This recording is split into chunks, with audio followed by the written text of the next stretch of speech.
Hello and welcome to the Trackit overview video for Trackit technicians. This video is meant for technicians who will be doing day-to-day work tracking help desk tickets or HR tickets or facilities tickets or whichever kind of work your organization or your department has chosen to keep track of in the new Trackit system. So first things first, the way to connect to this system, you're going to have a URL to connect to the Trackit website, which is somewhere in your organization. The new Trackit application is completely web-based. So you will get this URL, which consists of a server name and a website name. Now your server name is going to be different. It may even be a domain, mycompany.com/trackit. Depends on how your administrator set it up. But either way, you should receive a URL to connect and a user ID and password to log into the system. In some environments, your Trackit administrator may have set up the product so that you can log in using a trusted connection, which means when you connect to the site, it will read your Windows user ID and password and automatically log you into the system. That URL may look slightly different than this one. For the purposes of the demonstration today, I'm going to go ahead and show you what it looks like to use a standard Trackit user ID and password. So to start out, I've created a user called Tim, and his login ID is TTech because he's Tim Technician. And to log into the system here for the first time, there's a default password that's been defined by your administrator. You should receive that along with your user ID so you know how to log in the first time. Your administrator should tell you which group you're in, or your administrator may have just assigned you to a group so you'll only have one to select. As you can see, my Tim Technician user account actually has two groups assigned to him, so he can log into either the help desk group or the system administration group, and this will drive his permissions or things he sees or how his forms look, that type of thing. For this example, I'm going to go ahead and keep system administration, and I'm going to go ahead and click login. Now, the first time you log in to the system with a default password given to you by your administrator, you're probably going to see this message unless your admin has done something to bypass this. So we're going to go ahead and hit change password. We're going to enter in the default one that my admin gave me, and then I'm going to add my own password now and hit update. And you should see that message that the password's been changed. I'm going to go ahead and store it in my browser because it makes it easier for me to log in each time. So now I'm going to go ahead and type that password, hit login. And now you see the getting started page that all new users see when they log in to Trackit for the first time. This welcome infographic series is only 5 pages long. It shows you the basic layout, how the modules are set up, how to use the configuration, and getting started information, like how to get to the communities or how to log a support ticket, things like that. You can go through these things to learn more about how to use the product. Some of this we're going to go ahead and cover today in this video. If you ever want to get back to that getting started, you just go to the menu in Trackit and click on Getting Started, and that will take you back to it. But for now, we're going to go ahead and close that and take a look at the interface. So this is the basic interface you're going to see the first time you log into the system. Actually, yours may look somewhat different than this because mine is loaded with some demo data. As a brand new user or brand new customer, most of these graphs will probably be blank for you. As an existing customer who's maybe imported some data, you'll have some things showing up here in these charts. These are all customizable.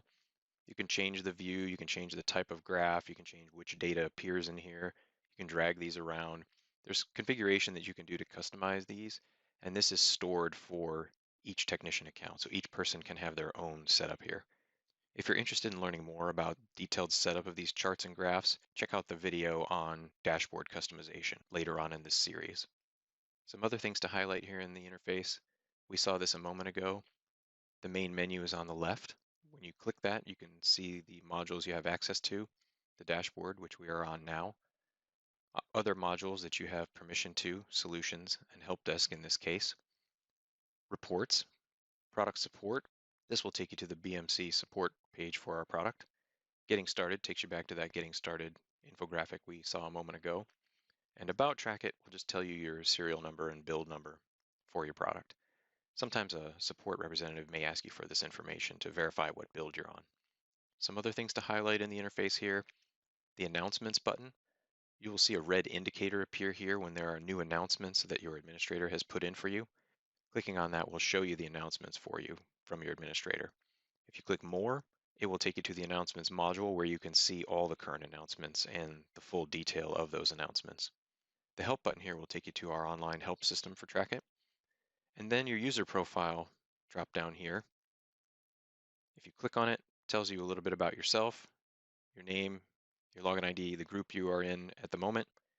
It will give you profile settings option and a logout. Let's check out the profile settings since we're here. Here you can see your information about your Trackit account, your first and last name, contact information.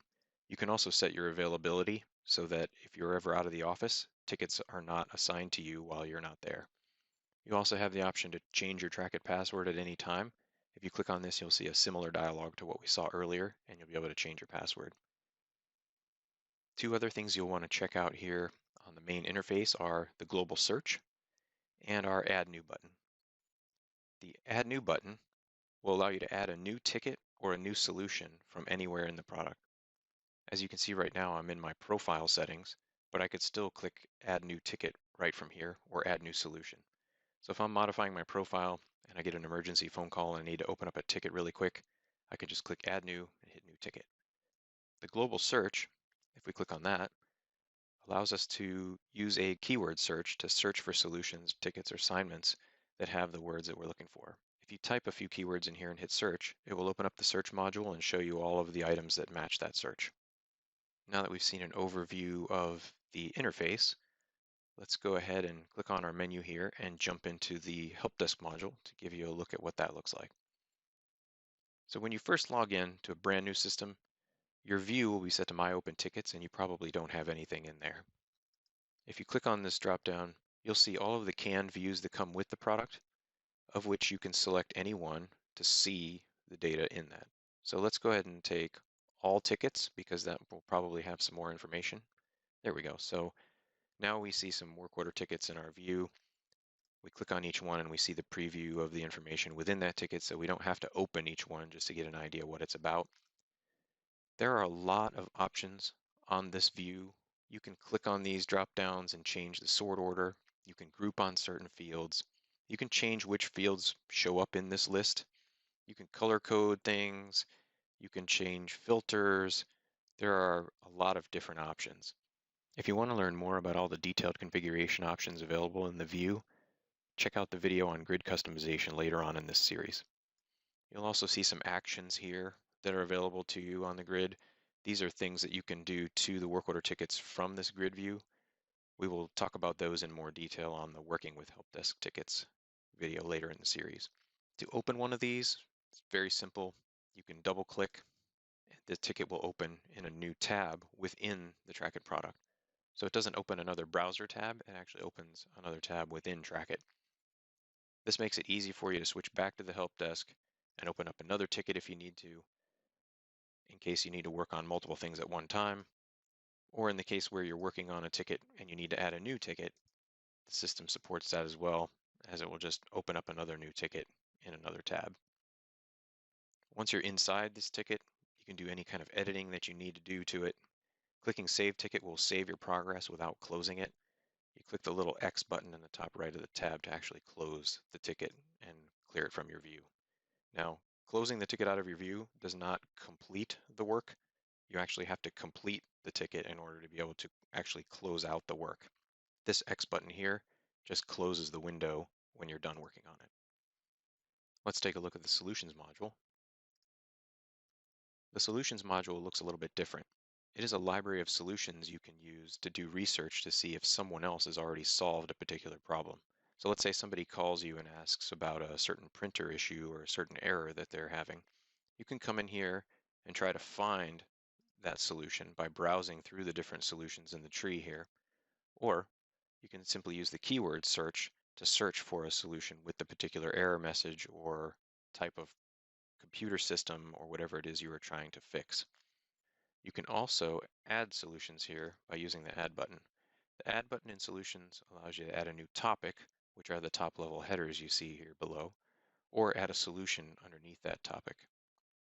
You can build this hierarchy however you like and organize your solutions however you would like. Now that we've looked at solutions, Let's look quickly at the reports module. The reports module has reports separated by the area that they belong to. So we have help desk reports, and they're listed below. And we have solution reports, which will be listed if we click on solutions.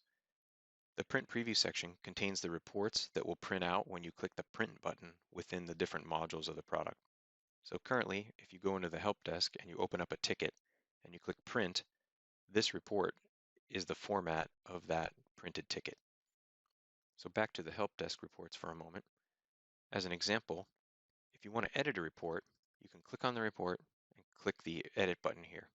You'll notice my edit button is disabled right now, and that is because I'm on a canned report. You cannot update the canned reports that come with the product, but you can copy those and create your own custom versions based on those. So if you want to view a report, you just click on the actual name.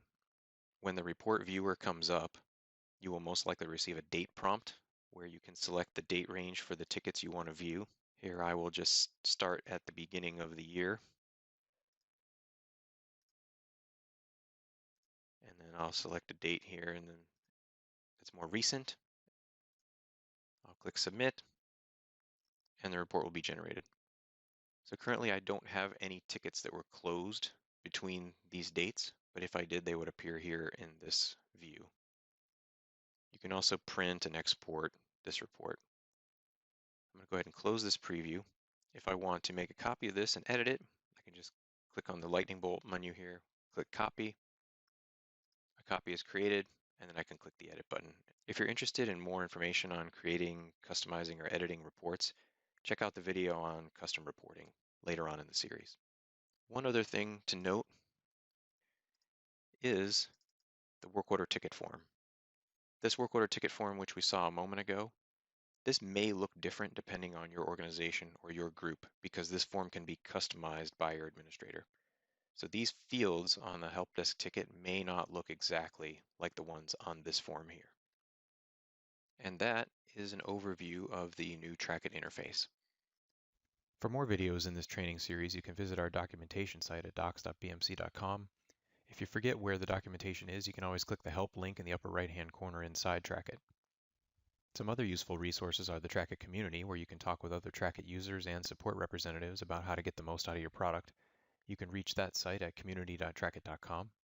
You can also reach our technical support directly by visiting support.trackit.com. And for general product information, you can always visit trackit.com. Thank you for watching, and I hope this video has been helpful to you.